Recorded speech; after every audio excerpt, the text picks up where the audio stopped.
বাংলাদেশ কৃষিপ্রধান দেশ। কৃষিপ্রধান বাংলাদেশের মানুষ প্রত্যক্ষ বা পরোক্ষভাবে কৃষির ওপরে নির্ভরশীল।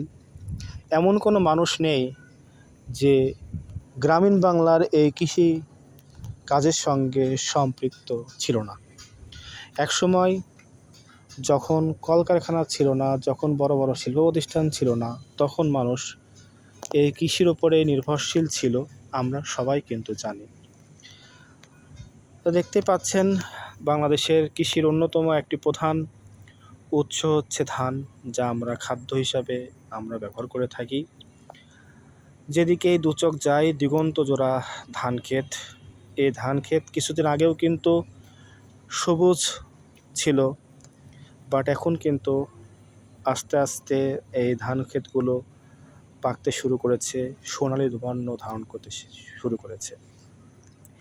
একজন মানুষ তার সন্তানকে যেভাবে লালন পালন করে, একজন কৃষক ঠিক তেমনভাবেই এই ফসলগুলোকে, এই ধানগুলোকে পরিচর্যা করে এবং এই সোনার ফসল তারা ঘরে তোলে।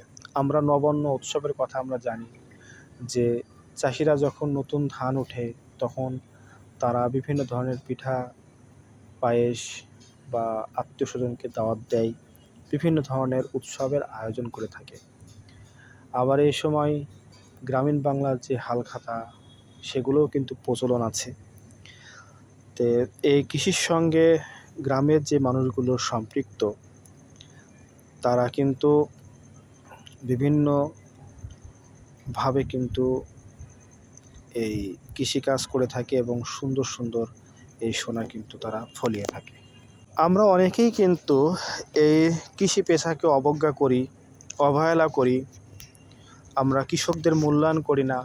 যারা এই কর্মের সঙ্গে যুক্ত আছে তাদেরকে আমরা মান দিতে চাই না। কিন্তু আমরা আজকে যারা বড় বড় চাকরি করি, যারা বড় বড় কলকারখানায় চাকরি করি, আমাদের প্রত্যেকেরই কিন্তু দুই বেলা না হলেও একবেলা কিন্তু এই ভাত খেতে হয় বা রুটি খেতে হয়।